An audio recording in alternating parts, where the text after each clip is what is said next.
The goddess I had a crush on for 5 years, Willow, got dumped. She was devastated. She asked me to drink with her. The corner of my lips curled upward. There was no way I'd miss a heaven-sent opportunity like this. I knew it. This was when a girl was at her most vulnerable. After being hurt by a scumbag, she would definitely become extra sensitive. So this time, I was going to become the gentle, caring perfect guy. I would comfort her, move her heart, and slowly make my way into it. I would make her believe in love again. But unexpectedly, after just 2 drinks, she dragged me straight to a hotel room. Although this was a little different from my original plan. As long as the result was good, that was all that mattered. However, I originally thought I had finally won over the goddess of my dreams and was about to begin my happy life. Who would have thought that when I woke up the next morning, the person beside me was gone. Only an envelope remained. White, thick, stuffed full. I froze for 2 seconds before reaching out to open it. A stack of cash, brand new bills. With one rough glance, there had to be at least 20,000 yuan. Am I worth that much? No. Wait, is this even right? Later on, I discovered something even more ridiculous. I had transmigrated into a trashy novel, and I was the simp male supporting role who bankrupted himself for the heroine. Fine, I'm done simping. But just when I started enjoying life with beauties in both arms and prepared to completely lie flat, she came back. Chapter 1. I was jolted awake by a splitting headache, the kind of pain that felt like someone was drilling into my temples with a power tool. I forced my eyes open. Above me was an unfamiliar ceiling, ivory white, with a crystal chandelier hanging in the center. The light pouring down stabbed at my eyes until they burned. A hotel. Fragments of memory slowly pieced themselves back together. Last night, Willow called me, her voice trembling with tears, saying she had broken up with Makoto. Willow, the woman I had secretly loved for 5 years. At the freshman orientation, she wore a white dress. The sunlight hit her at the entrance of the auditorium, and it felt like someone had smashed a baseball bat into the back of my head. I froze on the spot, even forgetting to carry the stool for military training. From that moment on, my college life as George revolved around 2 themes. One was studying, the other was Willow. The first existed to fool my mom, the second existed to fool myself. But she chose Makoto. Makoto, the son of the richest man in the city, 185 tall, drove a Porsche to class, and had the kind of face that could keep an entire girls' dorm awake at night. And me, 178 tall, rode a shared bicycle to class, and had the kind of face that reassured my roommates enough to sleep peacefully. This matchup had been unfair from the very beginning. So I spent 5 years being a simp. For 5 whole years, I saved seats for her, bought her breakfast, fixed her computer, helped her move dorms, unclogged drains, killed cockroaches, crossed half the city in torrential rain just to deliver her an umbrella. Every single time, she would smile and say, "George, you're such a good guy, a good guy." Those words were the gentlest rejection in the world. But last night, she called me. She said she was heartbroken. She said she wanted to drink. She said, "George, can you come?" Could I? I practically flew over there. And then, I turned my head. The bedsheets beside me were tangled in a mess, still carrying traces of warmth. But she was gone. There was only a white envelope beside the pillow, thick and stuffed full. I stared blankly for 2 seconds before reaching over to open it. A stack of cash, brand new bills. Just one glance told me there had to be at least 20,000 yuan inside. Wait, what? My brain buzzed. In that instant, I didn't feel anger or sadness, only an overwhelming sense of absurdity pouring from the top of my skull down to the soles of my feet. I, George, had spent 5 years simping for my goddess, and after one night tangled up together, she left me an envelope full of money and disappeared. I sat on the bed, staring at the pile of RMB for a long time. Then my phone screen lit up, a WeChat message, sent at 4:17 a.m. It was from Willow. "George, I'm sorry. My flight to Paris leaves early this morning, and I probably won't be coming back for a long time. As for last night, just pretend it never happened. Keep the money. Consider it repayment for everything I owe you.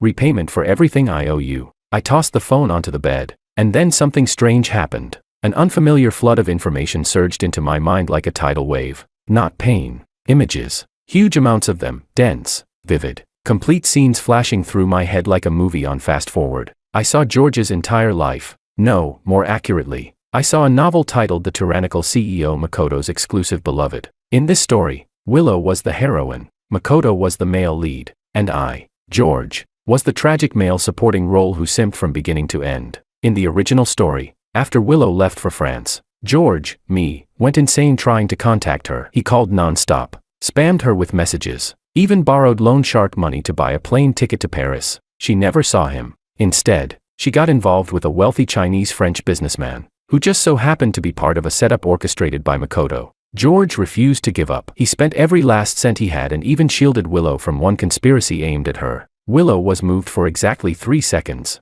3 seconds. Then she went right back to entangling herself with Makoto. And George? Drowning in debt, hunted by collectors, his parents' house mortgaged away, his leg broken in a beating. In the end, he sat in a hospital hallway, staring at the engagement photo of Willow and Makoto on the news. He laughed until he started crying. The end. No bonus chapter. No epilogue. The author summed up his ending in one sentence. George disappeared from Willow's life, as if he had never existed at all. Chapter 2. I stared at the final line in my mind for about 10 seconds. Then I laughed. Not a bitter laugh, not a pained laugh. I genuinely thought it was hilarious. Fuck. I sat up from the bed, barefoot on the hotel carpet, and walked to the bathroom mirror. The person in the reflection had bloodshot eyes, cracked lips, and hair that looked like a rice field ravaged by a typhoon. But his eyes were frighteningly bright. George. I called my own name at the mirror. An echo answered me. All right then. I had transmigrated into a book. A melodramatic CEO romance novel called The Tyrannical CEO Makoto's Exclusive Beloved. And I had become the most pathetic simp tool character in the entire story. My plotline was simple. Simp until death. Go broke until death. Suffer until death. My only purpose was to use my own humiliation to highlight how amazing the male lead, Makoto, was. I took a deep breath. Then I picked up the envelope of cash and counted it bill by bill. 23,000. I neatly stuffed the money into my pocket. Then I picked up my phone, opened my chat with Willow, and stared at the words "just pretend last night never happened" for 5 seconds. My finger moved. Okay, have a safe trip. Sent. Then I deleted her from my contacts. Outside the window, the sunlight was perfect. Early summer wind squeezed through the half-open crack of the window, warm against my face. George, remember this. To hell with the plotline. To hell with the simp persona. To hell with love. I'm done simping. It was 10 in the morning when I left the hotel. The June sun was already brutal, hot enough to make the asphalt shimmer. Squinting against the glare, I hailed a taxi by the roadside and headed back to campus. Right, I was still a senior in college. More precisely, I had just passed my thesis defense, and graduation ceremony was next week. According to the original story, what should George be doing around this time? First, obsessively calling Willow, at least 30 missed calls a day, paired with 1,000-word WeChat essays ranging from "Are you okay?" to "I can come find you" to "Please, just reply to me." Basically a digital textbook on simping. Second, pestering Willow's best friend Maria for information, getting cursed out by her, and still smiling apologetically afterward. Third, borrowing money to buy a plane ticket. Good lord. Just remembering those scenes made my knees ache with second-hand embarrassment. The taxi driver glanced at me through the rearview mirror. Kid, got dumped. I fell silent. Instinctively, I touched my face. The driver sighed sympathetically. That expression of yours, I've seen it plenty of times. You get in the car sighing, dark circles under your eyes, wrinkled clothes. Obviously spent the night outside somewhere. Young people need to learn to let go. There are plenty of fish in the sea. Sir, I said, leaning against the seat. I didn't get dumped. I just got hit with a stack of cash. Strictly speaking, I think I was more like, paid for. The driver slammed on the brakes. What the hell did you just say? I froze too. Okay, yeah, that really didn't sound right. Nothing. Sir, just drive. When I returned to the dorm, everyone in room 407 was there. David was sprawled on the top bunk gaming. Luis sat at his desk working on his thesis. The third roommate, Simon, was out on the balcony hanging up socks. I pushed the door open. Ah. David poked his head out, nearly dropping his phone. George, where the hell did you disappear to last night? We called you, texted you, almost called the cops. Then he got a clear look at my face, and his voice abruptly stopped. A second later, he spoke in an unnaturally gentle tone. Ah, you okay, man? Luis also turned around in his chair, adjusting his glasses carefully. How are things with Willow? He asked cautiously. They knew. When Willow called me last night, I had been gaming in the dorm with them. When I said I was heading out, David had even given me a thumbs up, basically saying, "Brother, your chance has finally come. Go get her." So now they were looking at me like I was the orphan child of a fallen martyr. The expressions on all three of their faces practically screamed, "He's too miserable. We need to give him some end-of-life care." Chapter 3. I walked to my desk, pulled out the chair, and sat down. Then I opened the drawer, dug out a pack of spicy strips, tore it open, and took a bite.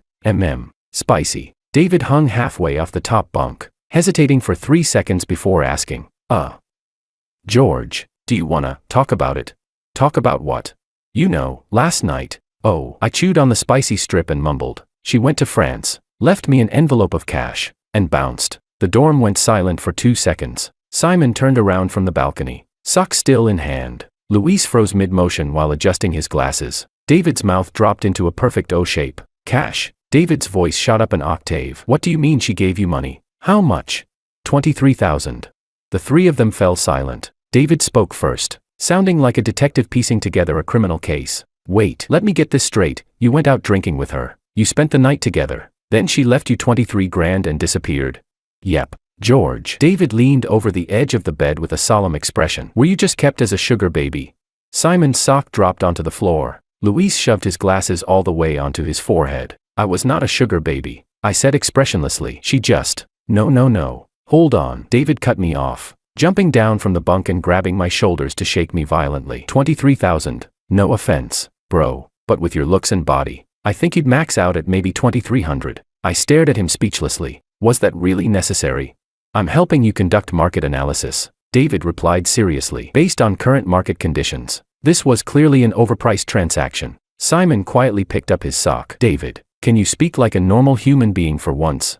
I am speaking normally. David started counting on his fingers. Think about it. George chased her for 5 years. He spent at least 30 or 40 grand on her by now. And she thinks one all-nighter is enough to settle the account with 23,000. He patted my shoulder. Brother, from an investment return perspective, you got scammed hard. I was speechless again. And I realized something. In the original novel, these three roommates were pure background characters. They didn't even have names. The book only ever said things like roommate A comforted him or roommate B told him to let go. But now, their mouths were way more vicious than the original settings implied. Luis finally asked a normal question. So what are you going to do? He paused. Go after her. All three of them turned to look at me at the same time. In the original plot, this was the moment George should have been standing there with red eyes, saying, I'm going to Paris to find her. I stuffed the last piece of spicy strip into my mouth, chewed it up, and swallowed. Then I said, I'm not going. Huh?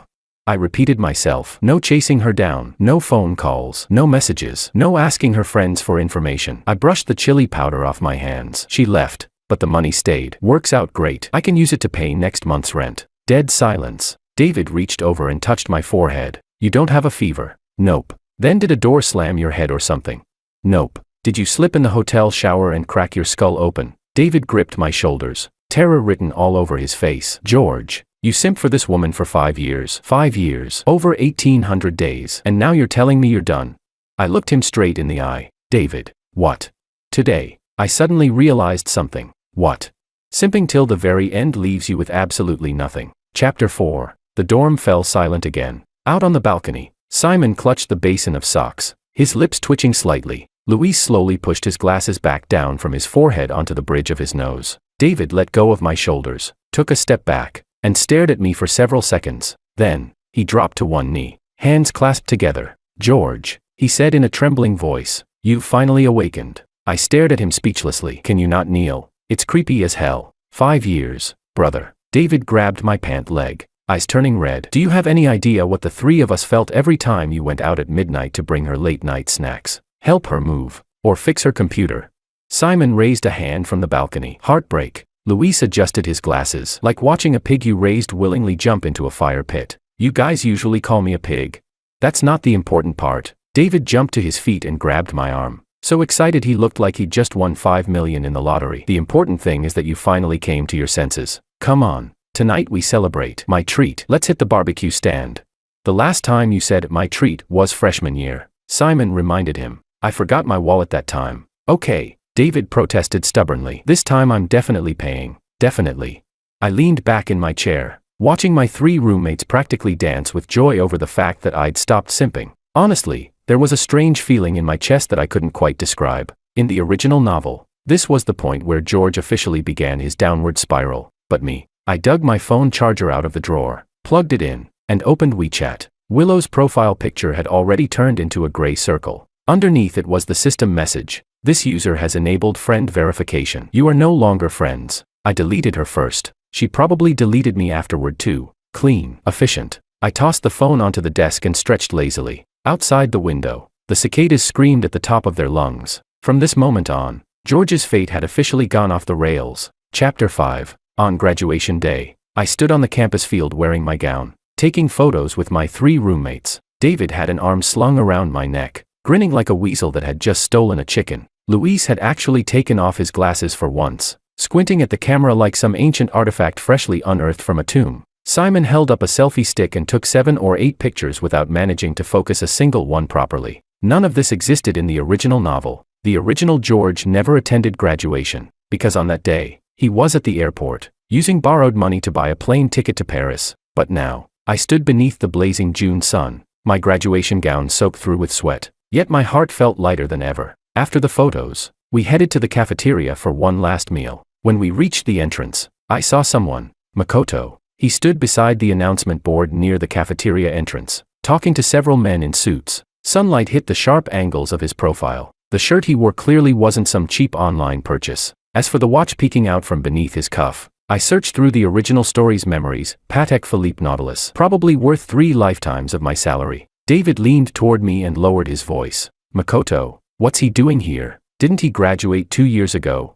Alumni visit, Luis said, adjusting his glasses. His father donated a building to the school. He's here for the ribbon-cutting ceremony, Simon muttered. The world of rich people is beyond me. In the original story, this was an important plot point. On graduation day, George saw Makoto and rushed over to demand why he dumped Willow. Makoto sneered and said, she was nothing more than a toy. George instantly exploded with rage and swung a punch at him, only to get pinned to the ground by Makoto's bodyguards. Everyone outside the cafeteria saw it. A photo of George being restrained on the ground got posted into the alumni group chat with the caption, "The pathetic end of a simp," a classic public humiliation scene. And that punch was what made Makoto remember him in the first place. More than half of the retaliation that came later stemmed from that incident. So according to the original plot, what I should do now was rush over, confront him, get beaten up, publicly embarrass myself. I thought about it for a moment. Then I turned to David and said, "Let's go get food." As I walked past Makoto, he had just finished his conversation and turned his head.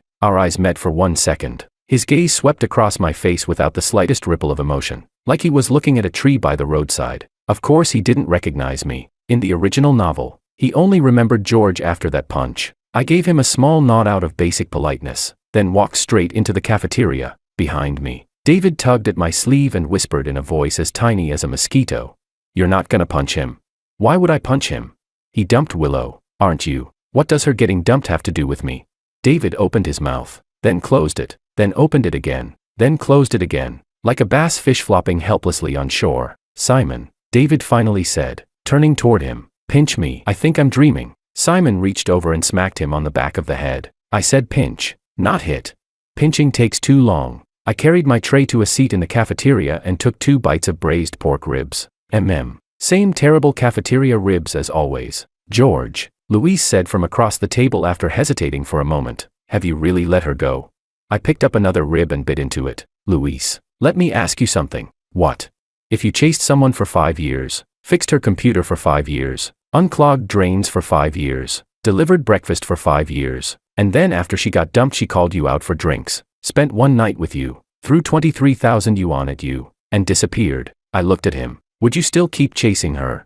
Luis fell silent. David fell silent. Simon nearly choked on his rib. "When you put it like that," David scratched his head awkwardly. "Yeah, that's honestly messed up. She really didn't treat you like a human being. And the money you spent on her over those 5 years was way more than 23,000. Luis added while tapping away at a calculator app on his phone. "Rough estimate, including meals, gifts, transportation, and running errands, conservatively speaking, around 45,000. So basically," Simon swallowed his food and said, "not only did she not appreciate you, she still owes you another 22 grand.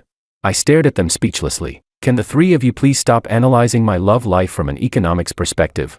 "No." All 3 answered in unison. I laughed. Chapter 6. That meal was actually pretty enjoyable. Way better than the original plot, where George sat in the airport gnawing on bread while crying and trying to rebook flights. When we walked out of the cafeteria, I saw a crowd gathered near the entrance. Makoto had been stopped by a girl in a red dress. She held a bouquet of flowers in her hands, her voice loud and clear. "Senior Ito, I like you. Ever since freshman year, I've always." One of Makoto's bodyguards stepped forward expressionlessly and blocked her path. The bouquet smashed awkwardly into the guard's suit. The entire scene became painfully uncomfortable. David sucked in a breath. "So this is the world of rich people. You need to get through security before you can even confess your feelings.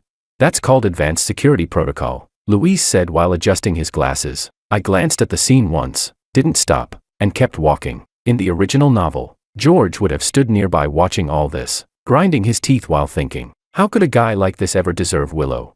But the only thought in my head now was, I should go back and send out resumes. Graduation meant it was time to find a job. No way was I going to end up like the original George, throwing all my savings into plane tickets. Besides, that 23,000 yuan was honestly pretty nice. I pulled out my phone, opened a job search app, and started submitting resumes. In the age of information, efficiency was the real productivity. A simp doesn't exist anymore. Right now, I'm just a salted fish fully committed to lying flat and coasting through this ridiculous melodramatic novel. Chapter 7. During the first month after graduation, I did one thing using my knowledge of the original novel. I avoided every single plot landmine. In the original story, George spent his first month after graduation doing the following stupid things. First, asking Maria about Willow and getting cursed out. Second, contacting Willow's classmates in France and getting blocked. Third, going to a travel agency to ask about discounted flights to Paris and somehow getting sold overseas insurance instead. Fourth, posting a melodramatic status on WeChat saying I'll wait for you in Paris, only to get mocked by the entire school. Every single one was a public humiliation speedrun. So what did I do during this month instead? Sent resumes, went to interviews, got a job. I joined a small media company called Everblue Media as a social media operations specialist. Monthly salary, 6,000 yuan. Standard insurance and housing fund. Weekends off. Not much, but enough to survive. There was another new hire who started on the same day as me, Anna. On the first day of orientation, she wore a light blue shirt with her hair tied into a ponytail. The hem of her skirt swayed lightly as she walked. When she noticed that my desk was right beside hers, she smiled at me. Hi, I'm Anna Sue. Looks like we'll be co-workers from now on. I nodded. George Wong. Nice name. Thanks. My mom picked it. Her smile froze for a brief second. Okay, I admit it. 5 years of being a simp had completely destroyed my basic conversational skills. I could talk endlessly when it came to Willow, but with other girls, my social abilities crashed like a disconnected router. Still, whatever. Right now, I only had one core objective. Stay alive, live well, and avoid the original plotline at all costs. On my third day at work, something small happened. I was making coffee in the office break room when I overheard two co-workers chatting. You know, Everblue Media just landed a huge account. Brand promotion for the Ito Group. Ito Group? You mean Makoto Ito's company? Yeah, that rich second-generation heir. Apparently he just replaced the entire branding department and is looking for outside agencies everywhere. The coffee cup in my hand paused midair. My memories from the novel automatically kicked in. That's right. This was a mid-story plot point in the original novel. The Ito Group hired Everblue Media for a branding campaign. George became part of the execution team, recognized Makoto during the proposal meeting, lost control on the spot, and splashed coffee all over him. Then he got fired. Then he got slapped with breach of contract penalties. And then the snowball of misery officially began rolling downhill. I stared at the coffee cup in my hand and slowly set it down. So, has the project lead been decided yet? I asked casually. Not yet. The team leader said assignments will be discussed in next week's meeting. Good. Then my strategy was simple. Do not touch this project. Under no circumstances. Anyone else could take it. Just not me. I would rather scrub toilets than appear in front of Makoto again. Chapter 8. The very next day, the team leader brought up the project during the morning meeting. The Ito Group branding campaign is the biggest account we've landed this year. We need someone creative to lead it. The team leader looked around the room. Anyone want to volunteer? I lowered my head and stared at my phone. Playing dead. George? I lowered my head even further. George, your resume said you managed a social media account with over 100,000 followers back in college. Why don't you give this project a try? Shit. I looked up and gave the most sincere smile I could manage. Team leader, I've only been here a week. I don't really have enough experience yet. I'm afraid I'll mess it up. Maybe one of the senior staff would be better. The veteran employee sitting across from me instantly lit up. The team leader hesitated for a moment. Fair enough. Then Shaoli, you take it. Shaoli slapped his chest confidently. No problem. Leave it to me.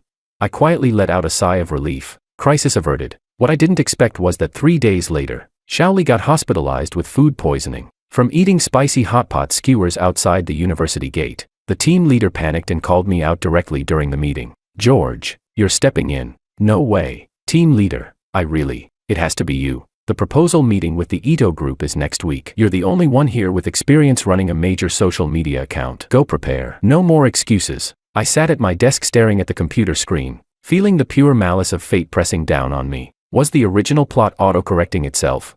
I had clearly avoided this landmine already, but destiny used one bowl of spicy hot pot skewers to shove me right back in front of Makoto. I turned and glanced at Anna at the neighboring desk. She was drinking yogurt through a straw, tilting her head while looking at me. "What's wrong?" she asked. "Why do you look like you're attending your own funeral?" "Anna, do you believe in fate?" She blinked. "No, neither do I." I turned back around and opened my PowerPoint presentation. "But fate seems to believe in me." Anna stared at me speechlessly. "What are you even talking about?"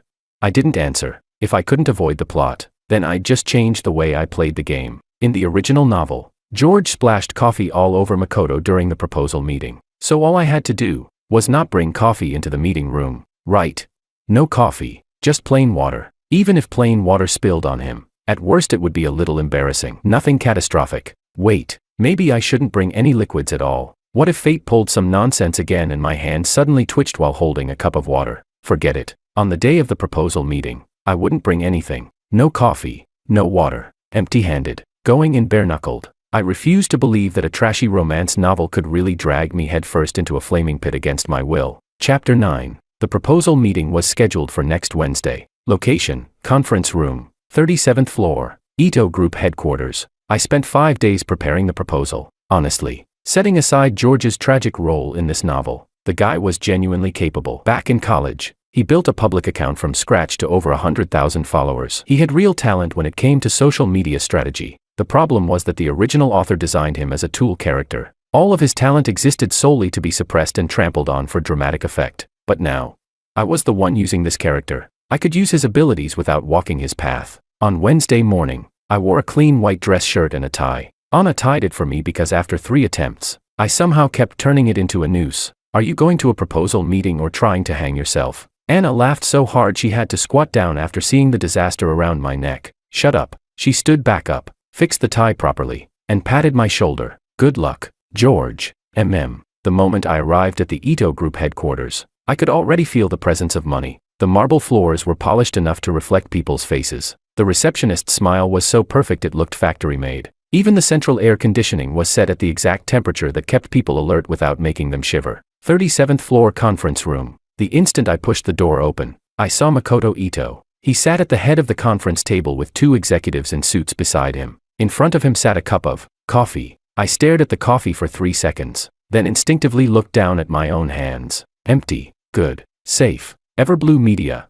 Makoto's voice matched his entire presence, low, sharp, efficient, without any unnecessary emotion. "Have a seat." I sat down, opened my laptop, and connected it to the projector. The moment the first PowerPoint slide lit up, I noticed a subtle shift in Makoto's expression. He looked at me once, not like he was looking at a presenter, more like he was trying to remember something. Impossible. We only made eye contact for 1 second at graduation, and I never rushed him or punched him. In the original story, he only remembered George because of that punch. Without it, I was just another passerby. I steadied my breathing and began the presentation. Honestly, the proposal was solid. Combining my knowledge of the Ito Group's brand positioning from the original novel with my own experience in social media operations, I proposed a strategy centered around short video content networks combined with event-driven topic marketing. By slide 7, the executives across from me had started nodding. By slide 12, they had started taking notes. And when I reached the final slide, "Good proposal," Makoto finally spoke. Just 3 words, but the atmosphere in the room visibly relaxed. The executives beside him exchanged glances, both wearing expressions that clearly said, "The boss is satisfied." I closed my laptop and stood up. "Then we'll follow up on the details by email." After saying that, I turned and headed for the door. Clean, efficient, not lingering for even 1 extra second. How did George ruin this scene in the original novel? The moment he recognized Makoto, he lost emotional control, shouted, "You're the bastard who dumped Willow," threw coffee in his face, got dragged out by security, publicly condemned by the company, and destroyed his own career. But me.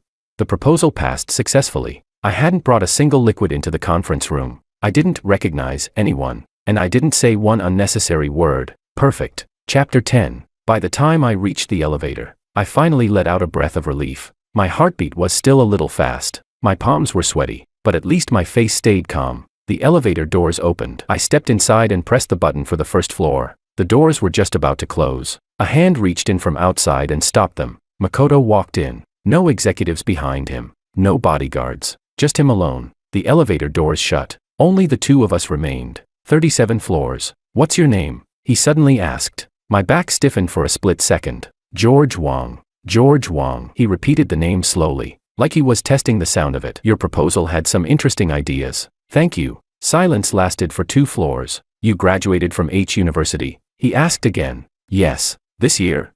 Yes. Then he asked. Do you know Willow?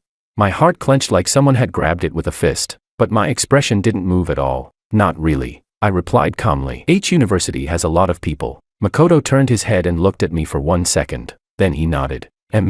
Just one sound. The elevator reached the 1st floor, and the doors opened. I stepped out. George. His voice came from behind me. I stopped walking but didn't turn around. He said. Pleasure doing business with you, I replied.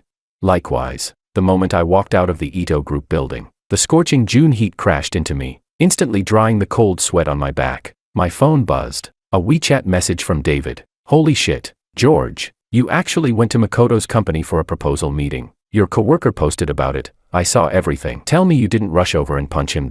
I typed back. Nope, the proposal got approved. David immediately replied. What the fuck? Wait, hold on. You're telling me you met face to face with the guy who dumped your goddess, and you didn't explode, didn't lose control, and actually closed a business deal with him? Yeah, David replied again. Did someone swap you out with a different person? I slipped my phone back into my pocket. No, I hadn't become a different person. I just no longer wanted to be the idiot who destroyed his entire life for a woman. In the original novel, George had already started falling apart by this point, but me. I had just landed the first major client of my career. Chapter 11. The project progressed smoothly. The branding proposal I created received excellent feedback inside the Ito Group. My team leader praised me twice during the weekly meeting and even hinted that I might get promoted to full employee status ahead of schedule. By my 2nd month at the company, my salary had gone from 6,000 yuan to 8,000. Sure, compared to the kind of pocket change Makoto casually tossed around, it was still the difference between underground and outer space, but for an ordinary fresh graduate, it was already a pretty solid start. More importantly, the original plot was shifting. In the novel, this was the point where George should have already lost his job, fallen into debt, and started borrowing money everywhere. But not only had I kept my job, I was doing better and better. Butterfly effect. The moment I stopped following the plotline, the entire story started changing with it. The clearest example was this. In the original story, because George offended Makoto during the proposal meeting, Everblue Media lost the Ito Group contract. The company suffered heavy losses. George got fired, and eventually the whole company collapsed. But now, not only did we keep the contract, the Ito Group even increased the budget. Everblue Media instantly transformed from a tiny struggling company into a rising agency backed by a major client. Even my team leader walked around with extra swagger now. At noon that day, Anna and I went to a noodle shop near the office. She sat across from me, stirring her noodles with chopsticks. After hesitating for a long while, she finally spoke. George, can I ask you a personal question? Go ahead. Do you have a girlfriend? My chewing slowed for a second, then continued. No. What about before? Nope. Then, she poked at the chopped green onions floating in her bowl. Have you ever liked someone? I looked up at her. A faint blush had appeared on Anna's face. Or maybe it was just the steam from the noodle shop. It was pretty hot in here. I thought for a moment before answering. I did once, but it was like winning the lottery. Once you cash out the prize, the ticket should probably be thrown away too. Anna froze briefly. Then she laughed. You talk so strangely. I've always been like this. No. She shook her head. Normally you talk like a router with bad internet. People ask one question. You answer one sentence. And sometimes you even lag. But just now, that line came out surprisingly smooth. I said. Maybe I ate too many noodles. Cleared the blockage. Can you be serious for once? I'm always serious. She glared at me before lowering her head and aggressively slurping a mouthful of noodles. This scene didn't exist in the original novel, because the original Anna never really appeared at all. She was just an NPC-level background character who disappeared completely after George got fired. But now, because I hadn't been fired, she had become my coworker sitting beside me every day. She tied my ties for me, brought me breakfast sometimes, and when I worked late, she would quietly place a cup of tea on the corner of my desk. Just like, forget it. These days, I'm allergic to the word like. The symptoms include acid reflux, pressure in my temples, and an overwhelming urge to pull out my phone and dial emergency services. On the walk back to the office after lunch, my phone buzzed with a message from an unfamiliar number. Is this George? I'm Maria, Willow's friend. I stared at the screen for 5 seconds. Here it comes. Chapter 12. Maria, Willow's friend. In the original novel, this was around the time Maria would call George just to curse him out, because George kept obsessively contacting Willow until her friends in France got annoyed enough to complain to Maria. But I hadn't contacted Willow, not even once. So why was Maria reaching out to me first? I hesitated for a moment before replying. Yeah, it's me. What's up? The typing bubble on the other side blinked for a long time. Then Maria sent. Willow asked me for your contact info. That's when I found out she deleted you. She hasn't been doing very well lately. She asked whether you'd called her at all. I stood at the side of the road holding my phone while the sunlight softened the asphalt beneath my feet. Willow was looking for me. In the original novel, Willow would never have gone looking for George at this point, because George was the one constantly chasing after her. She never needed to search for him. But now, I hadn't called once, hadn't sent a single message, and suddenly she was panicking. Interesting. I thought for a while, typed out several words, deleted them, typed again, deleted again. In the end, I sent only one line. Sorry, I've been pretty busy with work lately. Tell her I'm doing well, and she should take care of herself too. After sending it, I locked the screen and slipped my phone back into my pocket. Anna leaned over beside me. Who was that? You spent forever typing. Telemarketer. A telemarketer using WeChat. I answered. Modern scammers evolve with the times. Anna rolled her eyes. That night, I lay in bed in my apartment staring at the ceiling. In the original novel, after Willow went to France, she became involved for a while with a wealthy Chinese-French businessman. But that businessman was actually working for Makoto. The whole thing was a setup. Makoto dumped Willow, but he never truly let her go. He needed a chess piece to monitor her movements in France while also exploiting George's simp mentality for free labor. By the middle and later parts of the story, Willow finally discovered the truth, but by then, George had already been driven into a dead end. She regretted it, but it was too late. The original George had already shattered completely. I turned over in bed. Moonlight slipped through the crack in the curtains, drawing a pale white line across the floor. Regret. In the original novel, by the time you regretted everything, he had already been destroyed by you. But in this world, before you even get the chance to regret it, I've already decided not to give you that opportunity. I closed my eyes. My phone screen lit up once more. Another message from Maria. Willow said, you weren't like this before. She asked if you're angry at her.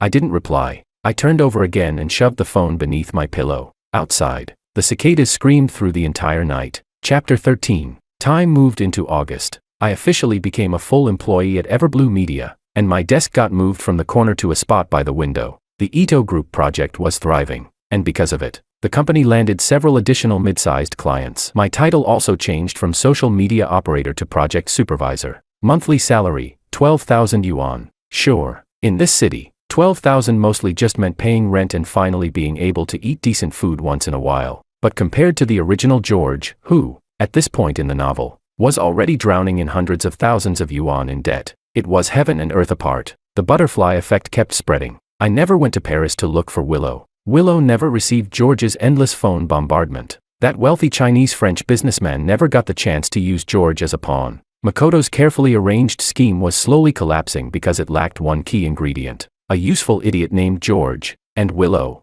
According to the occasional updates Maria sent me later, life in France wasn't going well for her. Language barriers, no familiar faces, overwhelming research pressure. Most importantly, she realized something was off about the Chinese-French businessman she coincidentally met, but she couldn't figure out exactly what. In the original novel, George flew to France and uncovered the truth for her, but this time, no one was helping her anymore. Sometimes late at night, Maria would forward me messages. Willow asked about you again today. She said she dreamed that you were waiting for her at the airport. Are you really never going to contact her? My replies never changed. No. Tell her I said take care. Then I would go right back to working overtime. One Friday night in mid-August, David suddenly exploded into the group chat. Barbecue tonight. The old shop's getting demolished. Last chance ever. Everyone better show up. Simon, on my way. Luis, coming. At George, don't you dare say overtime. It's Friday.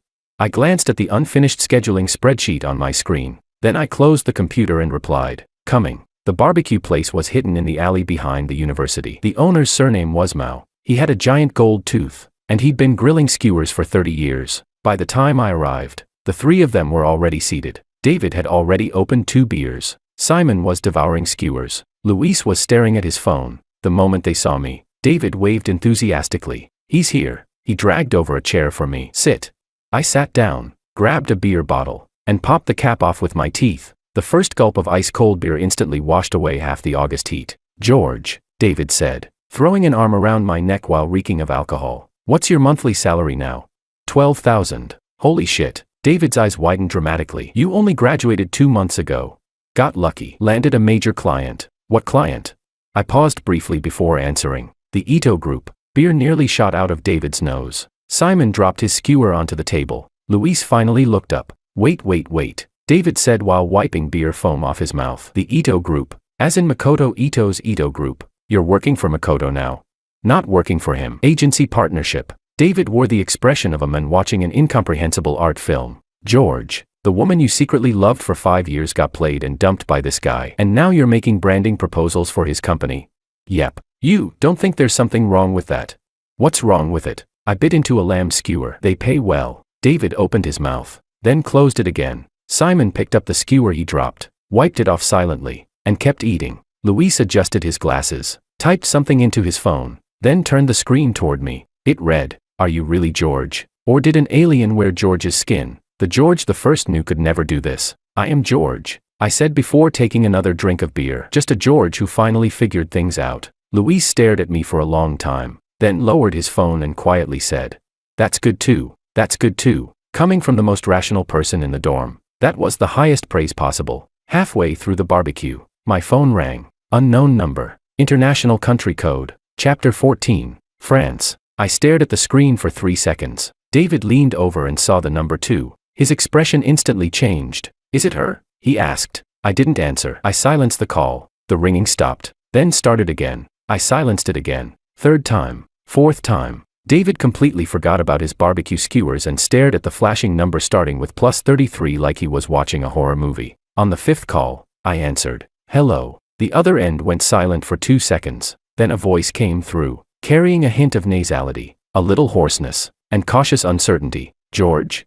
It was Willow. I hadn't heard her voice in over 2 months. Back then, hearing that voice would make my heartbeat race, my palms sweat, my brain short-circuit. But now, nothing. Just the smell of barbecue smoke drifting through the night air. "Yeah, I'm here," she asked softly. "How have you been lately?" "Pretty good. You?" Her voice paused briefly. "I'm okay." Several seconds of silence passed. Then she spoke again, a little faster this time. "George, I sent you so many messages, but you never replied. Later I found out you deleted me. Are you angry at me?" Beside me, David started making frantic facial signals, his mouth clearly screaming, "Hang up, hang up." Simon froze mid-bite with a skewer still suspended in the air like a statue. Luis removed his glasses, wiped them slowly, then put them back on. I leaned against the cheap plastic chair with a beer bottle in hand. "I'm not angry." "Then why did you?" "Willow," I interrupted gently. "How's life in France? How are your studies?"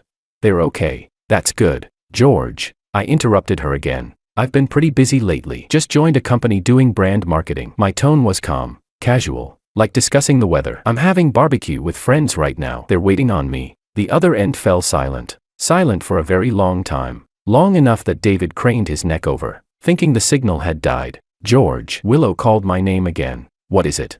"You've changed." When those words came through the speaker, her voice trembled. Not the kind of trembling caused by cold. The kind that comes when you think something will always stay where it is, and suddenly realize it's gone. But all I did was hum lightly. "Have I?" "Maybe. People grow up eventually." Her voice tangled with hesitation. "But I interrupted her a 3rd time. "Willow, take care of yourself." I lowered the phone from my ear. Then I said, "Seriously, take good care of yourself." And I hung up. Barbecue smoke drifted above our heads. David, Simon, and Luis all stared at me like they were looking at a stranger. I picked up the beer bottle and took a long drink, then let out a burp. "Another 10 beef skewers," I called out. "Extra spicy." David finally snapped back to reality and slammed the table. "Holy shit, George, you really awakened."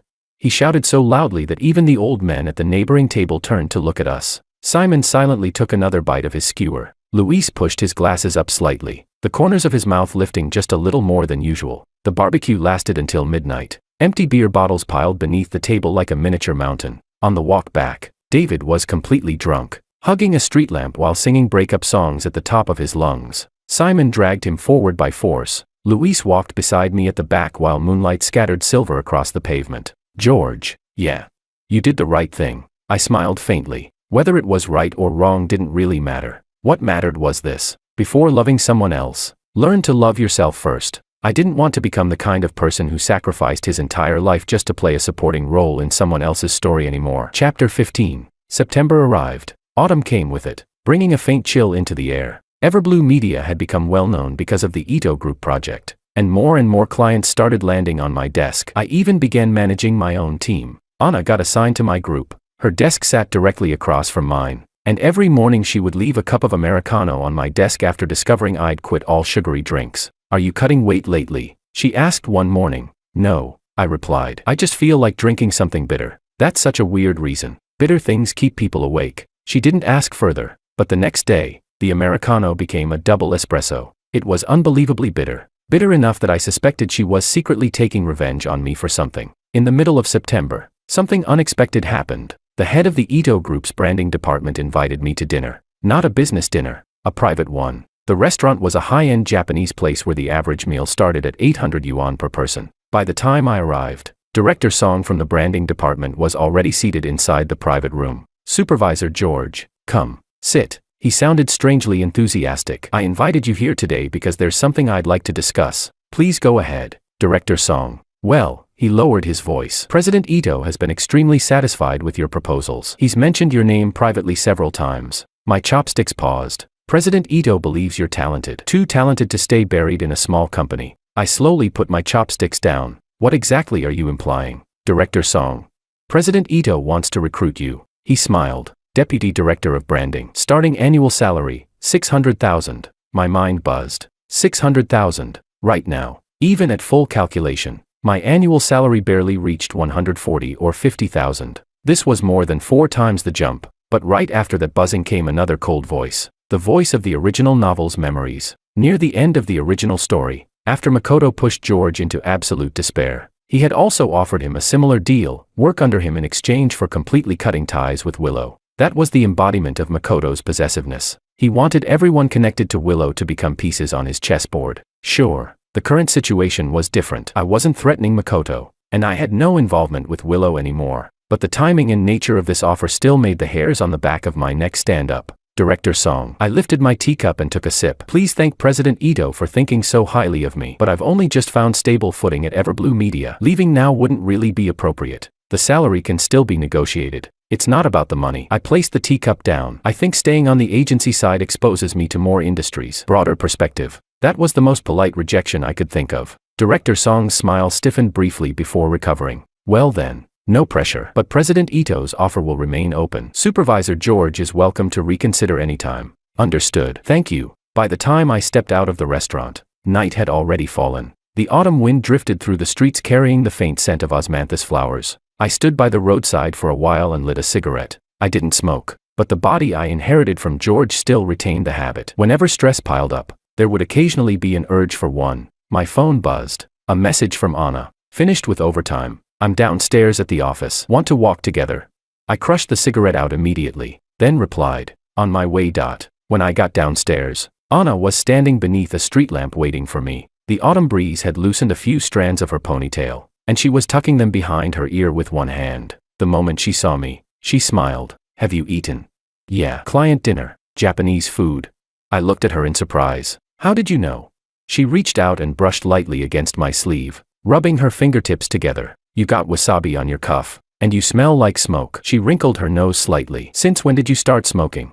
"Only occasionally." "Smoke less." "Got it." We walked side by side down the street outside the company building. The streetlights stretched our shadows long across the pavement, one ahead of the other. After about 5 minutes, she suddenly spoke. "George." "Yeah." "Have you been worrying about something lately?" I glanced at her. "What makes you ask?" "You've been working more overtime lately, but your actual workload hasn't increased that much." She kept her eyes on the road as she walked. "And before you went to dinner tonight, you stared at your phone for a really long time." This woman's observational skills were honestly terrifying. "It's nothing major," I said. "Someone tried to poach me. I was thinking about it." "You're leaving?" Her footsteps paused slightly. "No." "Then what are you thinking about?" "I'm thinking about whether my reasons for staying are strong enough." Chapter 16. She stopped walking and turned to look at me. The streetlight above cast shadows from her eyelashes across her cheeks. "I think your reasons are strong enough," she said. I tilted my head slightly. "Why?" "Because." Her gaze flickered away for a moment before she continued. "Because your team finally finished settling in together. If you leave, everyone would have trouble adjusting. That's it. That's it. She turned around and kept walking, but her pace was noticeably faster than before. I watched her back and unconsciously smiled a little. In the original novel, George only ever loved one person in his entire life, and that person dismissed him with a stack of cash. But now, someone was standing beneath a street lamp late at night telling me that my reasons for staying were enough, even if she probably didn't realize what she was actually saying. I realized it. National Day holiday arrived. At this point in the original novel, George should already have been $50,000 deep in debt, chased by debt collectors, with collection notices pasted onto his parents' house. Meanwhile, I was at home eating the braised pork ribs my mom made. My mom cooked in the kitchen. My dad watched the news in the living room. The pothose plant by the window had grown wildly, its vines hanging all the way down to the floor. Everything felt so peaceful it almost seemed unreal. But the peace shattered on the third day. I was lying in bed scrolling through my phone when I saw a new social media post. Maria had posted it. The attached photo was an airport terminal. The caption only had a few words. "She's back." Someone in the comments asked who had returned, but Maria never replied. Still, I knew. Willow. She came back to the country. In the original novel, Willow only returned a year later, after George had already been driven into absolute ruin. She came back because she discovered Makoto's scheme and wanted to confront him personally. But now it was only October. She had been gone for less than 4 months. Why had she returned early? The answer arrived that very night. Maria sent me a WeChat message. "George, Willow came back. She wants to see you." I sat in my childhood bedroom staring at the message for a full minute. Then I typed, "Why?" "Maria, she said there are things she wants to tell you in person." "George, I know she did a lot wrong before, but she really hasn't been doing well lately. If you have time, could you meet her once?" I didn't reply immediately. I set the phone down and walked over to the window. The night sky back home was much cleaner than in the city. Stars spread densely across the darkness. In the original novel, when Willow returned and searched for George, she came carrying guilt and gratitude, because George had emptied his life savings and flown to Paris to save her from disaster. But this time, why was she looking for me? Because I didn't chase her, didn't call, didn't text, didn't fly to Paris, didn't borrow loan shark money. She had grown used to being simped over. Used to George always standing behind her, always available on command, always giving unconditionally. And when all of that suddenly disappeared, she panicked. That wasn't love. That was simply the withdrawal reaction of someone who had grown accustomed to being worshipped after suddenly losing the person who supplied it. Chapter 17. I took a deep breath, picked up my phone and replied, "I'm going back to work after the holiday. We'll talk then." Then I turned my phone off and lay back on the bed. There was a thin crack running across the ceiling. It had been there since I was a kid, and nobody ever fixed it. On October 7th, I returned to the city where I worked. That same afternoon, after dropping off my luggage, I went straight to the office and worked overtime for half a day. By the time I got back to my apartment that night, I boiled some water and made instant noodles. The noodles hadn't even softened yet when the doorbell rang. I assumed it was the neighbor next door coming to borrow seasoning again. Last time he borrowed a bottle of vinegar and never returned it. I opened the door. It wasn't the neighbor. It was Willow. She had lost weight. A lot of weight. Her collarbones stood out sharply, and the flesh on her face had thinned noticeably. She wore a gray coat, her loose hair blowing messily in the wind. In her hand was a paper bag printed with the logo of a French dessert shop. She looked at me, lips moving slightly. "George." I stood in the doorway holding the doorknob. Behind me drifted the smell of instant noodles, pickled mustard flavor. The two of us stared at each other through the open doorway for about 5 seconds. Then I stepped aside. "Come in." She entered and looked around. The apartment wasn't big. 1 bedroom, 1 living room. Most of the furniture was old junk left behind by the landlord, but I kept the place reasonably clean. The bowl of instant noodles on the table was still steaming. The moment she saw it, her eyes reddened slightly. "You eat this now?" she asked softly. "It tastes pretty good. Want one?" "George, yeah. You never used to eat instant noodles. You always said they weren't healthy. People change." She placed the paper bag on the table. Her fingers gripped the handle so tightly her knuckles turned pale. "I brought you macarons. You once said you wanted to try authentic French dessert someday." I glanced at the bag. "Yeah, I did say that once. Back in sophomore year." She posted a photo from a French dessert shop on social media, and I casually commented, "Maybe I'll get to try real French dessert someday." She remembered it all the way until now. "Thanks." I took the bag and set it aside. Then I sat down and continued eating my instant noodles. Willow stood silently in the middle of the living room watching me eat for nearly a full minute. Then she slowly walked over and sat down in the chair across from me. "George, about that night." "Which night?" "That night in June." She lowered her head. "I shouldn't have left the money behind." My pace eating noodles didn't change. At the time, she continued quietly, my mind was a mess. I had just broken up with Makoto, and my head was full of confusing thoughts. When I asked you out for drinks, I really just wanted someone to talk to. But later we drank too much, and then we, The next morning when I woke up and saw you sleeping beside me, I panicked. Her voice grew softer and softer. I didn't know how to face you. You treated me so well, and I was afraid I had used you. So I left. I left the money because I was afraid you'd think. I asked. Think what? That I took advantage of you. I put down my chopsticks, then looked up at her. Her eyes were red. The tip of her nose was red too. Her lips were pressed tightly into a thin line. She looked exactly like the Willow from the original novel, the one standing at the airport waiting for George to come pick her up, only to wait forever. Except now the roles had reversed. She was the one chasing after someone. Willow. Have you ever thought about something? What? You said you left the money because you were afraid I'd feel used. I looked at her calmly. But did you ever think about what that stack of money meant to someone who loved you for 5 years? Her shoulders trembled slightly. My voice stayed even and quiet. It meant that after 5 years, you put a price tag on my feelings. 23,000 yuan. Chapter 18. Her tears fell silently, drop by drop onto the sleeve of her gray coat, spreading slowly like ink bleeding across rice paper. I didn't. I know you didn't mean to. I interrupted softly. But the result is still the result. The room fell quiet again. Steam from the instant noodles drifted across the table before fading away. Outside the window came the noisy sounds of the barbecue stall downstairs. George. She lifted her head, the bloodshot veins in her eyes painfully obvious. What if I said, I regret it? I looked at her, at the face I had secretly loved for 5 years, in countless late nights buried within George's memories. This face had been the moon, the stars, the only source of light in every darkness. But the moon never belongs to anyone. What do you regret? I asked. Regret. Her throat seemed clogged with something. Her voice rough as she forced the words out. Regret not seeing you sooner. Regret leaving that money behind that morning. Regret. She sniffed quietly. Regret that while you were always standing behind me, all I ever did was keep looking ahead. If these words had appeared in the original novel, they probably would have shown up in the second to last chapter. At that point, George would already have been lying in a hospital bed with broken legs, empty bank accounts, and parents whose house had been frozen by the bank. Willow would stand in the hospital doorway wearing a white dress and say these exact things. And George would smile and answer, it's okay. Then the story would end. Fuck. What a garbage ending. Willow. I heard everything you said. A flicker of hope appeared in her eyes, but I raised my hand slightly, stopping whatever she was about to say next. However, the light vanished instantly. I need time. She froze. I'm not rejecting you, I said calmly. I just need time to figure some things out. And you need time to figure some things out too. What things? She asked quietly. You need to figure out whether you regret things because you finally realized George was good to you. I looked directly at her. Or because George stopped chasing you. That sentence struck like a needle, piercing something precisely. Her body stiffened slightly. Then she slowly lowered her head. Is there really a difference? She asked in a tiny voice. There is. I leaned back in my chair. The first is love. The second is unwillingness to lose. Wind poured in through the window, making the curtains flap loudly. Willow sat there silently. For a long time. Long enough for the instant noodles to go cold. Eventually, she stood up and picked up her bag. When she reached the door, she turned back one last time. George. Yeah. If, she hesitated. If I figure it out someday, will you still be there?